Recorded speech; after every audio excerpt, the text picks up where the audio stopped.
Hoje o portal Carros Acessórios vai acompanhar o dia de uma campeã do basquete. Tudo bem, Alessandra? Oi, tudo bom?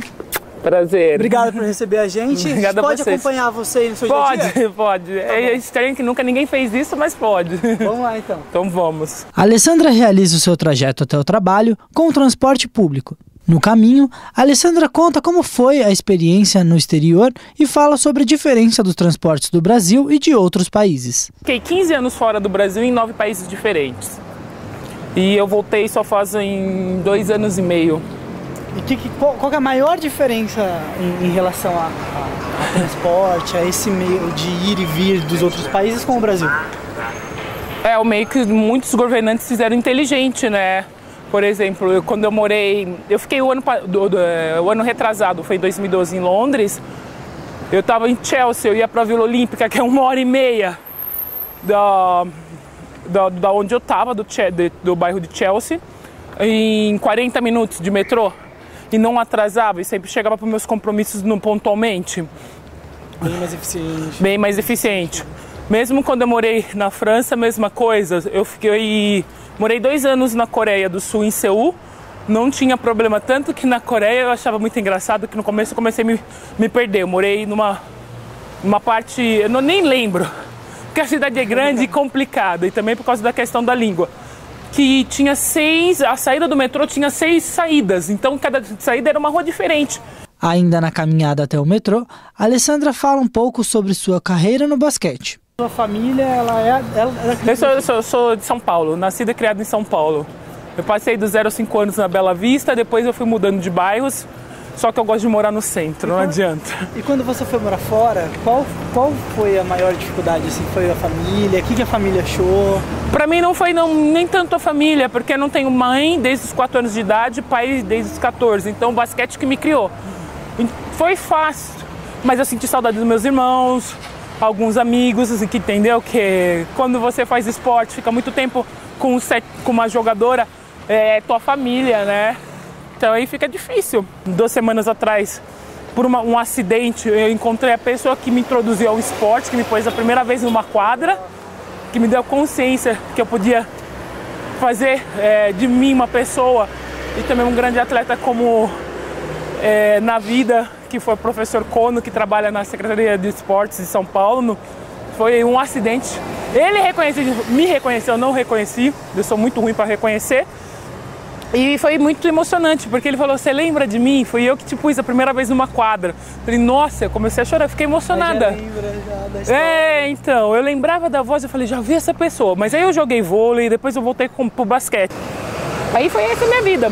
Com 14 anos eu fui jogar basquete, eu tava jogando vôlei. Aí eu fui para Piracicaba, fiquei 1 ano lá. Depois eu passei a minha categoria menor inteira em Jundiaí. Que foi aonde eu fui para a seleção brasileira de categoria de base, já era cotada aí para a seleção adulta. E naquela época a minha geração ganhou tudo, praticamente categoria de base Latino-América, no continente americano. Fomos para o Mundial, perdemos o Mundial de uma forma lastimável, ficamos em 5º lugar, mas foi bom, foi uma ótima experiência. Claro. Em 93 eu já estava na seleção adulta já. Foi a Copa América aqui no Brasil, aquela Copa América que nós ganhamos de Cuba, São Paulo e Hortência. Que eu nem sabia o que eu estava fazendo lá. E depois o Mundial, né? Que esse ano vai fazer 20 anos. Daqui a pouco então a gente vai falar da sua nova carreira, da sua nova atuação. Mas agora a gente vai entrar no metrô. Vamos enfrentar Eu uso muito o metrô. Quando eu voltei em 2005, quando eu vim para o Brasil uma vez, eu fiquei mais de 5 meses porque eu tive uma lesão gravíssima no pé. Eu tinha um problema porque eu morava no interior. E eu fiquei na casa da minha amiga, minha melhor amiga, que graças ao basquete, a família dela é a minha família. Foi isso, né? Ela mora na estação de Jabaquara do metrô. Então eu chegava rapidinho perto das coisas. Então por isso que eu decidi morar perto do metrô. Mais também. Prático, né? Muito mais prático. Então vamos lá, vamos acompanhar a Alessandra aí no metrô. Já no metrô, a ex-jogadora fala como entrou no segmento automotivo. Como que você entrou aí nesse Bom, segmento? Foi também por acidente. Tudo na minha vida aconteceu naturalmente, né? Conheci uma amiga minha que morou na Espanha quando eu morei em Salamanca. Aí eu tava querendo já em 2009, tava pensando, começando já a tomar mais forma do que eu ia fazer pós-carreira.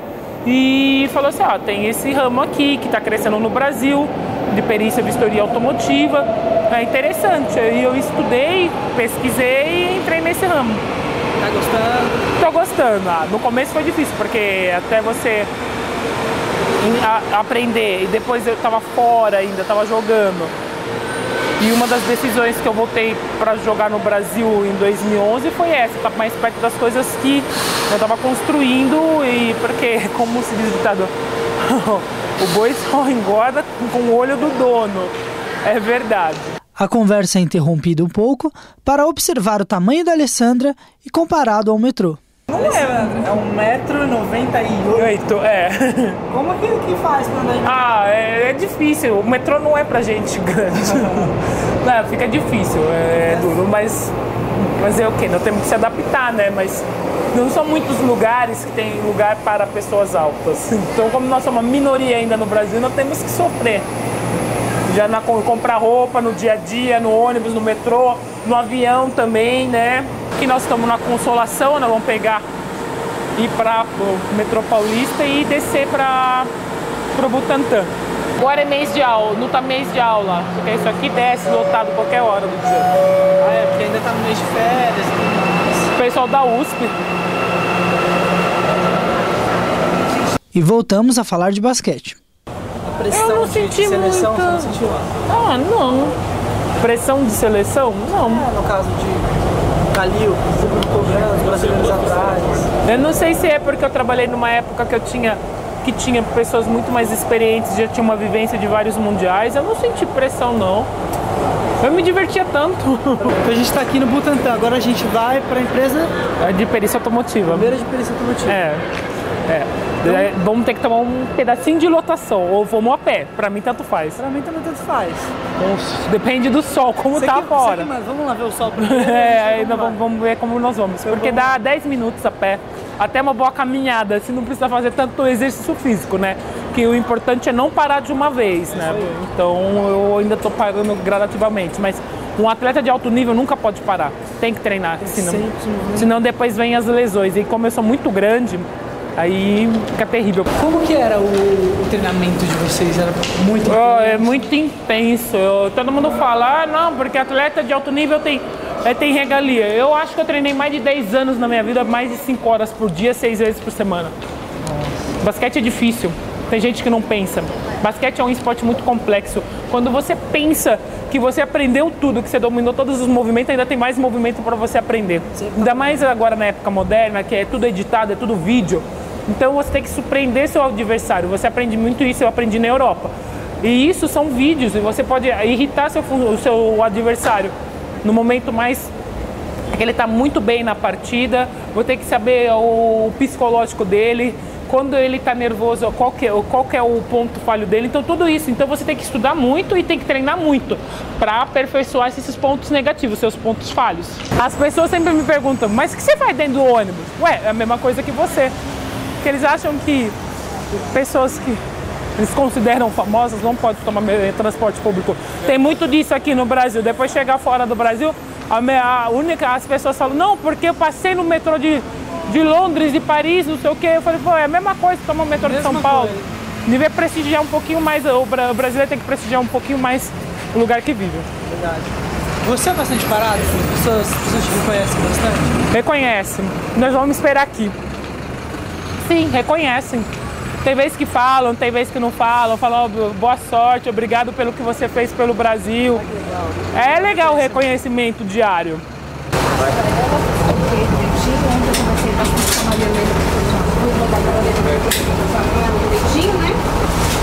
Tá, ou de vez em quando eu sento ali, mas não é questão de falta de respeito, mas no metrô eu não sento. A necessidade, né? Não tem como. No último, a suspensão é muito buraco, que arrebenta as suas costas, então geralmente eu prefiro sentar nesses assentos. E é curto, né? Até o banco, na frente do banco, é muito curto. É muito curto e tem vezes que, logicamente, você tem que ceder um lugar para o outro passageiro. Então eu fico em pé, mas esse aqui é muito difícil para mim ficar em pé. Se é um ônibus normal, tudo bem, mas esse não dá. ser bem baixinho. Eles são mais baixos. Aí daqui o percurso é quanto tempo até a empresa? 5 minutos, 5, 10 minutos. São 3 pontos de ônibus, é rapidinho.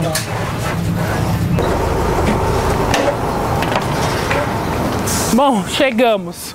É uma avenida estratégica, só trabalha com carro, entendeu? É verdade, a gente tá aqui, tudo carro. É tudo carro. Uhum. Só tem loja de carro, começo da Eliseu.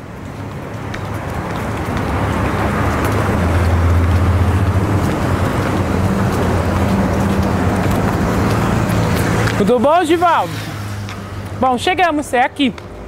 Alessandra, você mostra pra gente um pouquinho aqui da empresa? Sim, vou mostrar pra vocês. Bom, aqui é a garagem onde nós fazemos as vistorias perícias. Lógico que tem alguns carros. Quando a perícia não precisa ser filmada, então nós fazemos fora, entendeu? Que a perícia é pra compra e venda de carro, né? E o laudo que é, como fala, o decalque do chassi motor não é. Consiste em um laudo fotográfico com as informações do carro e mais o decalque do motor. É um laudo que agora é regulamentado pelo Denatran, que é das ECVs, que eu tenho também, que são filmados por essas câmeras, que vai com link diretamente para Brasília, entendeu? Aqui vocês falam todos os tipos de carro? Todos os tipos de carro, tanto por isso que você pode ver que a distância das câmeras são enormes. Eu posso fazer, pelo Denatran, eu só posso fazer médio e pequeno porte. Então, aqui estão as leis, esse aqui é o tipo de laudo que é do Denatran, entendeu? Que vai filmado, são as leis. Eu não fiz aqui, como é modelo, eu não ponho decalque, porque, você sabe, com decalque de carro você pode fazer 20 mil carros, né? Então temos que tomar muito cuidado com os documentos. E as leis, né? A regulamentação do 282 de 2008, porque por causa da circulação, que não é a estimativa da circulação de carros, o Brasil não tem um banco de dados nacional unificado, né?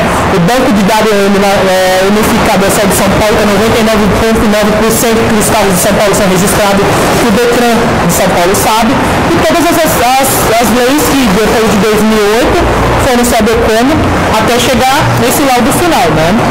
Para ter uma ECV, as pessoas pensam que é fácil, você abre uma portinha de garagem e faz tudo. Você tem que ter alvará de funcionamento, você tem que ter, você paga uma taxa, né, pro Denatran, para o seu CNPJ, tudo, para estar também, você está no site do Detran, eu estou no site do Detran, tudo, e fora você tem que fazer a qualificação do ISO. Já fiz o segundo ano consecutivo ISO, o padrão de qualidade, nunca tive não conformidade, e nós trabalhamos aqui perante o que o Detran e o Denatran condiz, entendeu? Sempre muito regular. A única, nas ECVs não você pode vender outro tipo de produto, só vistoria e perícia. E, além disso, nós agora podemos trabalhar também com seguradora, né? Porque tem que pagar. Eu gosto, sabia? As pessoas me vêm aqui e ficam assim, não acredito que você está explicando tudo isso. No começo é um desafio, porque o mercado de carro ainda é muito masculino, vou falar a verdade. Tem muita gente que tem esse preconceito, porque aí você chega e você sabe, eles olham assim, você sabe falar de carro mesmo, o que você está falando? Você tem que provar. Você fala e aí assim, mas é bom. Precisa mesmo ter essa movimentação mulheres e mostrar que sabe. Que nem uma vendedora de carro, ela chega numa loja, principalmente loja de alto luxo. Ela tem que saber do carro. Se ela não souber, o cara não vai comprar. Eu falei, essa aí, mais uma aí, só porque é bonitinho, não sabe falar de carro, não adianta. Não pode ser uma mulher, tem que saber falar. Tem que saber falar, tem que saber fazer. Então, e também dar confiabilidade no serviço. Agora a gente vai para outro setor gelateria italiana, eu domino mais ou menos, entrei de gaiato também, tudo na minha vida eu entro de gaiato, vai acontecendo. Mas tudo dá certo. Tudo dá certo. Esperamos, né, que eu tô gatinhando ainda, né? Vamos. Então agora a gente vai conhecer a Alessandra motorista. A Alessandra motorista, espero que não seja tão barbeira, né? Onde a gente vai? Pra gelateria agora. Então vamos embora.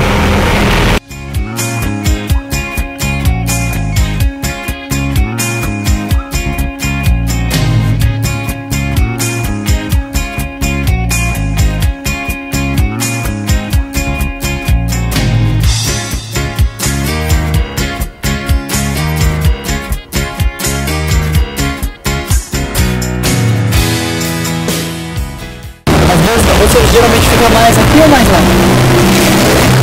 Mais lá, porque eu saio das 6 da tarde, então aqui fecha às 11 da noite. E a semana passada eu tava meio ruim de dor, mas eu tava com um torcicolo que quase me matou, então eu dei uma baixada no trabalho. Hoje tá vazio, tem lugar, mas aqui é vaga idoso. Então, é aqui. Sejam bem-vindos. Só um minutinho. E é aqui que é a gelateria, entendeu? O que você faz algum trabalho de... Eu coordeno um pouco, e mais a parte administrativa, contatar os fornecedores, os outros sócios são italianos e muitas vezes não entendem a burocracia brasileira, alguma coisa em português ainda, algumas coisas estão se adaptando ainda, né? Só tem um italiano que está no Brasil, o resto é tudo na Itália, né? São 4 italianos, eu e a Braminha, que jogam no site. Mas aqui estão os sabores, praticamente os principais, né? Que se fazem todos os dias, né? O pistache, o brasileiro gosta muito, saiu agora, tá fresco. Chocolate fondente, choquíssimo.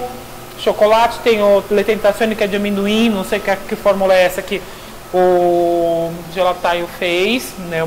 É o sorvete, o carro-chefe para casa. E os outros sabores normais, né? Agora nós vamos começar a fazer alguns sabores diferentes de frutas exóticas que precisa, e também para conhecer um pouquinho do Brasil, né? Os sabores, os aromas que esse Brasil enorme tem, né? Que nas outras gelaterias não tem. Eu gostaria também. Você estava falando sobre os diferentes tipos de sorvetes e que um é mais aerado. Então, a diferença do sorvete, na realidade, o gelato italiano, a diferença, como eu já estava te explicando, né? O gelatai é igual o padeiro. O padeiro tem que chegar às 3 horas da manhã na padaria para fazer o pão. O gelatai chega às 7 da manhã para fazer o sorvete. No máximo 1 hora da tarde está tudo pronto. Tudo aquilo que ele tem que fazer pronto. Se ele for fazer os docinhos que nós vamos fazer também, essas coisas tem que chegar assim, quase 5 horas da manhã. Para adiantar tudo e deixar porque o sorvete, o segredo do sorvete, a densidade, a cremosidade, é ser feito diariamente, entendeu? Fora a base, a reação química, porque é pura química, a manipulação dos produtos da matéria-prima, que vai fazer o diferencial do sorvete e de cada sorveteiro também, né? E aqui tem bastante procura de sabores variados, o pessoal...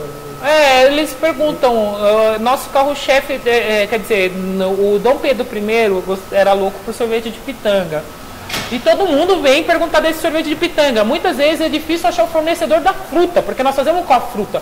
Não se usa aromatizante, entendeu? Com a própria fruta. É a própria fruta, então fica difícil. Depois vocês podem provar. O de morango é morango mesmo, não é o aroma de morango, que fica aquele gosto de remédio, entendeu? Que lembra o gosto de remédio de criança, né? É diferente. O maracujá é maracujá mesmo, entendeu? Então é a manipulação também da fruta congelada, logicamente, que tem que ser, porque por questões de vigilância sanitária, também a questão já vem limpa e esterilizada, entendeu? A gelateria, então, ela é nova? Ela é nova, tem 1 mês agora. Vai fazer 1 mês, aniversário de 1 mês. Ótimo, então vamos provar aí, né? Vamos provar. Vamos. Dani, por favor, nos ajuda. Você é meu convidado, por favor, o que você gostaria? O que você me sugere?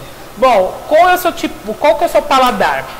A Malu tá chegando já com uma outra vasqueta de sorvete. O que é isso? Esse aqui é limão. Limão. Eu prefiro uns sabores mais doces, mais... Doce, então você vai gostar... Você gosta de chocolate? Bacio, que é avelã. Você gosta de avelã? Gosto. Bacio, pistache, nocciola. Isso aqui, ó. Bacio é chocolate com avelã. Certo. Nocciola é só avelã. Depois você vai gostar também... a variação dos chocolates, caramelo, doce de leite, tem café, o de café é extremo, mas é muito bom. Nós fizemos uma época de banana, as pessoas gostaram, aí parou de fazer, mas temos que voltar de novo, de banana. É gostoso. O pessoal gosta. Gosta, é doce. E o caramelo, por favor. Vamos experimentar então. Pode ser esse de caramelo. Ele gosta de doce, doce mesmo. Eu gosto. E a amarena é doce? Eu acho a amarena meio amargo. Muito bom. Você gostou? Esse ele tem um gosto um pouco mais ácido, né? É mais ácido. Tem uma... É que nem o limão e o maracujá. O limão é limão mesmo, não é aquele... Quer provar o limão? Porque o limão é... Todo mundo fala, sorvete de limão é horrível. Se é um bom sorvete, por ser um gosto muito... Não, como de morango também. É o bacio. É refrescante. É muito diferente. Você viu a diferença? Você sente o frescor. O frescor. Com esse calor de 40 graus aqui nós em São Paulo, longe de água, né? Não é só de mar, é de água. Sensacional também. Sensacional, você gostou? Choquíssimo, é muito bom. Tem chocolate branco também. Eu sou mais pros cítricos. Você vai mais nas frutas cítricas. Então tá, então vamos escolher aqui e a gente senta lá pra bater um papo. Então, Alessandra, hoje foi um dia pra gente, a gente acompanhou na sua casa, depois na empresa de vistoria e agora aqui na gelateria. Vamos falar um pouquinho, então, voltar a falar um pouquinho sobre a sua carreira lá no basquete. O que você acha de hoje, na verdade, da seleção brasileira de basquete de hoje? Como que tá esse incentivo no Brasil pelo basquete? Como que você enxerga hoje? Bom, não só o basquete, eu acho que nós temos um grande problema social no Brasil, né? Estamos sofrendo reflexo com a violência, com tudo hoje, não é só em grandes cidades, todo mundo fala São Paulo, Rio, Recife, independente da capital, mas também em pequenas cidades, né? A violência chegou demais, tem gente que quer se refugiar quando vê e se sente refém também da mesma coisa que morasse numa grande capital. O problema é os alicerces para uma sociedade melhor, educação e saúde. Se você não tem educação e saúde, já começa mal. Isso nós não temos aqui. Depois o esporte da disciplina. Os pais precisam trabalhar o dia inteiro. Uma criança, muitas vezes, em grandes centros, na periferia de grandes centros ou em cidades pequenas, não tem onde se divertir, não tem o que fazer, não tem uma quadra, não tem um incentivo, não tem uma pessoa que pode dar uma palavra de incentivo. Logicamente, mente vazia não faz nada. É isso que está faltando. Nós vamos fazer as Olimpíadas de 2016. É uma vergonha que ainda nós não temos uma política esportiva muito boa, educacional, mesmo da saúde esportiva muito boa. Se fala, ficamos no otimismo. Não podemos só ficar no otimismo, nós temos que ver com fatos. E fatos até agora não estão se vendo. A mesma coisa o basquete. Fatos. Teve uma má administração durante 10 anos, se vê hoje a realidade que está acontecendo, entendeu? Estão tentando reverter o quadro desesperador que está agora, logicamente. Não estou aqui para criticar, porque eu fiz parte, ainda faço parte dessa família, mas é triste de se ver o que está acontecendo no basquete feminino hoje.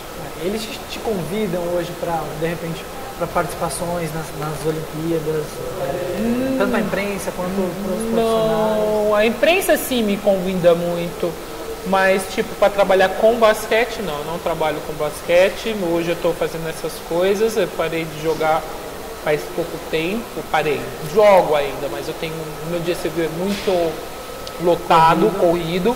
Não é que eu tenho 40 anos, tem gente que escreve, você já era, não sei o que lá. Porque o brasileiro tem hora que é muito ingrato, não vê o que você fez pela pátria e quanto você sofreu por essa pátria. Eu tenho paixão, eu amo o Brasil de coração, só que muitas vezes nós somos próprio ingrato com a nossa própria história. Então, a gente queria agradecer esse dia que a gente passou com você, agradecer a oportunidade, revista Zac News, o portal Carros e Acessórios. E a gente convida também para ir lá na redação, acompanhar o nosso dia, ver mais ou menos como funciona. E em nome do nosso presidente, do Luiz, da Cláudia, de todo o pessoal da revista, a gente agradece. E mais uma vez a oportunidade de conversar com você. E deseja boa sorte aí nessa carreira. Muito obrigado à revista Zac News por essa oportunidade, né, de mostrar meu dia a dia, que muita gente que pensa que atleta é só aquela coisa super humana que se passa aqui no Brasil. Esse espaço grandíssimo que me deram e de querer conhecer um pouco mais a pessoa Alessandra, que muitas pessoas não conhecem. E também agradeço essa oportunidade e vocês estão convidados para ir na perícia quando precisar, para alguma dúvida de carro ou vistoria, essas coisas que não estou engatinhando ainda, mas estou aprendendo muito. E aqui na gelateria também, que eu estou engatinhando, mas estou aprendendo, né? E venha sempre aqui. O Luiz e a Cláudia vêm tomar um gelato conosco e vocês também, todo mundo da redação. Muito obrigada. A gente agradece. Obrigado.